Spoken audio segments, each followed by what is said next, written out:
মুছলমান হৈ এইকেইটা কাম ভুলতো নকৰিব।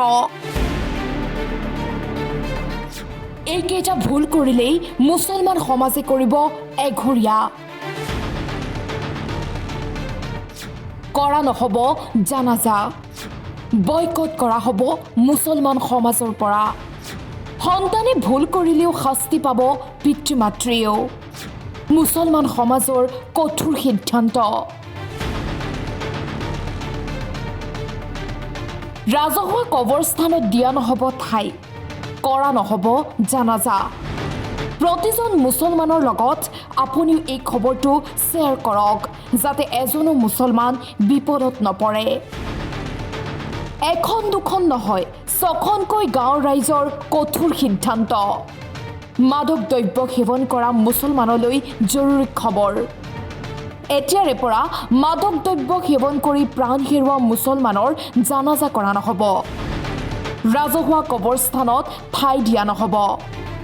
সামাজিকভাৱেও মুছলমান সমাজৰ পৰা বয়কট কৰা হ'ব। এয়া মুছলমান সমাজৰ ডাঙৰ সিদ্ধান্ত। এই সিদ্ধান্ত দক্ষিণ কামৰূপৰ গৰৈমাৰী, জালপাৰাসহ 6খনকৈ গাঁৱৰ ৰাইজৰ। মাদক দ্ৰব্য নিবাৰণ আৰু সজাগতা সভাৰ জৰিয়তে এই সিদ্ধান্ত গাঁৱৰ ৰাইজৰ। গাঁৱৰ পৰা ৰাগিয়াল দ্ৰব্য সম্পূৰ্ণৰূপে নিৰ্মূল কৰাৰ স্বাৰ্থত এই সিদ্ধান্ত গ্ৰহণ কৰিছে গাঁৱৰ ৰাইজে। আমাৰ যি কুসংস্কাৰ চলি আছে আমাৰ ইছলাম সমাজত, এইবোৰ আঁতৰাৰ কাৰণে আজি আমি কেইবাটাও প্ৰস্তাৱ লৈছোঁ। আজি যিসকল পৰিয়ালত এই নিচাসক্ত সদস্য আছে তেওঁলোকক বুজাই মিলাই আমি তেওঁলোকক শুদ্ধ ৰাস্তাত অনাৰ কাৰণে চেষ্টা কৰিম। যদি তাৰ স্বত্বেও তেওঁলোকে আহিব নিবিচাৰে, তেওঁলোকক এটা জৰিমনা বিহা হৈছে, আৰু লগতে এই জৰিমনাকো যদি আওকাণ কৰে তেতিয়া তেওঁলোকক আমি আইনৰ ব্যৱস্থালৈ ঠেলি দিম, আৰু নিশ্চয় আইনে তাৰ গুৰুত্বপূৰ্ণ ব্যৱস্থা ল'ব।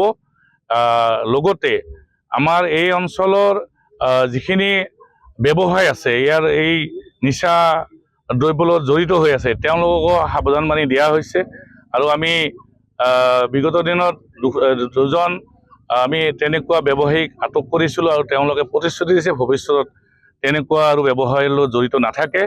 আৰু যদি তেওঁলোকে তেনেকুৱা ব্যৱসায়ত জড়িত প্ৰমাণ হৈ যায় তেতিয়া তেওঁলোকৰ এই অঞ্চলৰ পৰা তেওঁলোকে নিজে আঁতৰি যাম বুলি প্ৰতিশ্ৰুতি দিছে। লগতে 20,000 টকা দণ্ড ভৰিম বুলি তেওঁলোকে প্ৰতিশ্ৰুতি দিছে।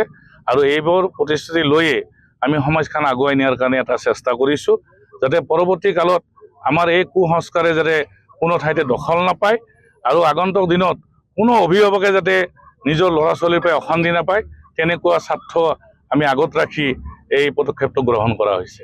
সেৱন কৰা পৰিয়ালক আমি প্ৰথমতে তেখেতসকলক গৈ বুজাম যে আপোনাৰ পৰিয়ালত ড্ৰাগছ আসক্ত বা মাদক দ্ৰব্য সেৱন কৰা ব্যক্তি আছে, গতিকে আপুনি তেওঁক ঘৰতে বুজাই পৰাই ঠিক কৰি লওক। আৰু যদি নোৱাৰে তেতিয়াহ'লে আপোনাক আমি সমাজৰ পৰা এলাগি কৰিম। আমাৰ কবৰস্থানত যিখন আমাৰ মানে ৰাজহুৱা কবৰস্থান আছে, যোনখন সমাজত আছে সেইখন সমাজত তেওঁক মৰিলেও তেওঁক তাত কবৰস্থ কৰা নহ'ব। আকৌ একেলগে আমি ঈদগাহত নামাজ পঢ়াওঁতেও তেওঁক নামাজ পঢ়িবলৈ দিয়া নহ'ব। গতিকে এনেকুৱাকৈ কেইবাটাও প্ৰস্তাৱ লোৱা হৈছে, আৰু তেওঁলোকক পৰাপক্ষত যাতে মূল সুঁতিলৈ ঘূৰি আনিব পাৰোঁ এইকাৰণে এই কঠোৰ ব্যৱস্থা এটা গ্ৰহণ কৰা হৈছে। চুনতলিৰ পৰা ৰেজাউল কৰিমৰ ৰিপৰ্ট, টাইম 8।